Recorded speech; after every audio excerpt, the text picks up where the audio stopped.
Hi guys, welcome to our channel. ఈరోజు మన ఛానల్లో సింపుల్ అండ్ ఈజీ వేలో లెమన్ రైస్ టేస్టీగా ఎలా ప్రిపేర్ చేయాలో చూపిస్తున్నాను. ఇది లంచ్ బాక్సెస్కి చాలా అంటే చాలా టేస్టీగా ఉంటుంది. తప్పకుండా ఈ వేలో ఒకసారి ట్రై చేయండి.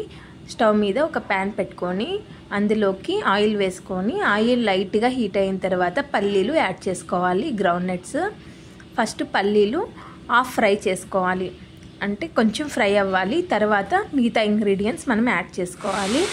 లేదంటే అంతా ఒకేసారి యాడ్ చేసేస్తే అవి ఫాస్ట్గా ఫ్రై అయిపోతుంది. శనగపప్పు, మినప్పప్పు, జీలకర్ర అది ఫాస్ట్గా ఫ్రై అయిపోతుంది. పల్లీలు ఫ్రై అయ్యేకి మనకి కొంచెం టైం పడుతుంది.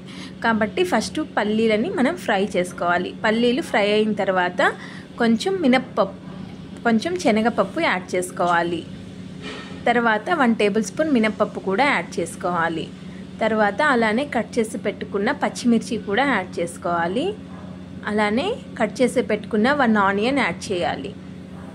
ఇవి అంతా బాగా ఫ్రై చేసుకోవాలి. ఇలా చేయడం వల్ల అంతా ఈవెన్గా ఫ్రై అవుతుంది. అంతా ఒకేసారి వేస్తే పల్లీలు ఫ్రై అయ్యేకి మనకు టైం పడుతుంది. కాబట్టి పల్లీలు సరిగా మనకి ఆయిల్లో ఫ్రై అవ్వదు. మిగతా ఇంగ్రీడియంట్స్ అంతా ఫ్రై అయిపోతుంది. కాబట్టి ఈ వేలో ఒకసారి ట్రై చేయండి. అంత బాగా ఫ్రై అయ్యి టేస్ట్ కూడా చాలా బాగుంటుంది.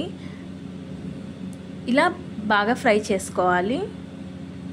ఇవి బాగా ఆనియన్, పచ్చిమిర్చి బాగా ఫ్రై అయిన తర్వాత ఎండుమిర్చి యాడ్ చేసుకోవాలి. తర్వాత కొంచెం కరివేపాకు కూడా యాడ్ చేసుకోవాలి.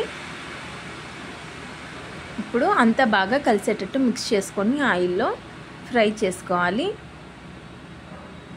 తర్వాత కొంచెం క్యాష్యూ యాడ్ చేసుకోవాలి. నేను ఈ స్టేజ్లో కొంచెం క్యాష్యూ నట్స్ యాడ్ చేస్తున్నాను. మనము ఫస్టే క్యాష్యూ వేసేస్తే క్యాష్యూ బ్లాక్గా అయిపోతుంది. ఈ స్టేజ్లో వేస్తే క్యాష్యూ బాగా ఫ్రై అవుతుంది. తర్వాత 1 టేబుల్ స్పూన్ జీలకర్ర యాడ్ చేసుకోవాలి. అలానే కొంచెం ఆవాలు కూడా యాడ్ చేసుకోవాలి. 1 టేబుల్ స్పూన్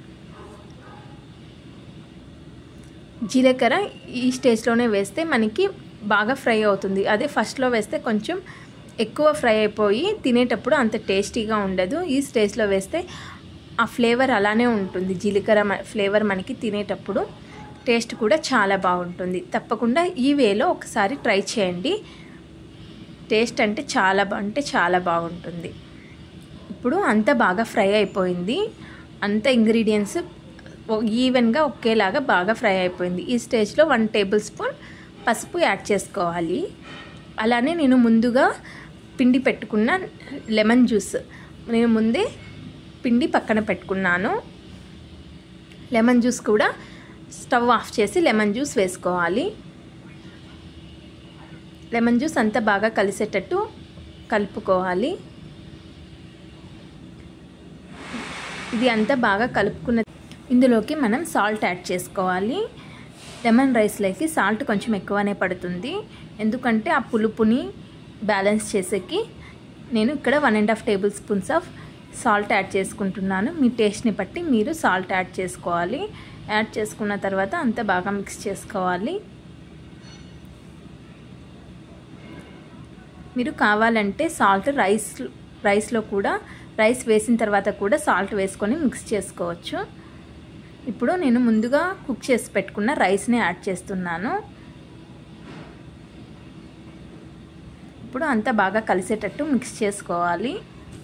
ఇలా చేయడం వల్ల రైస్కి ఉప్పు, కారము అంతా ఫ్లేవర్స్ అంతా బాగా పట్టి టేస్ట్ చాలా అంటే చాలా బాగుంటుంది. చూడండి, చూసాక ఎంత కలర్ఫుల్గా ఉందో, టేస్ట్ కూడా అంతే బాగుంటుంది. తప్పకుండా ఈ వేలో ఒకసారి ట్రై చేసి ఎలా వచ్చిందో నాకు కామెంట్స్లో చెప్పండి. ఈ వీడియో మీకు నచ్చినట్లయితే please like, share and subscribe our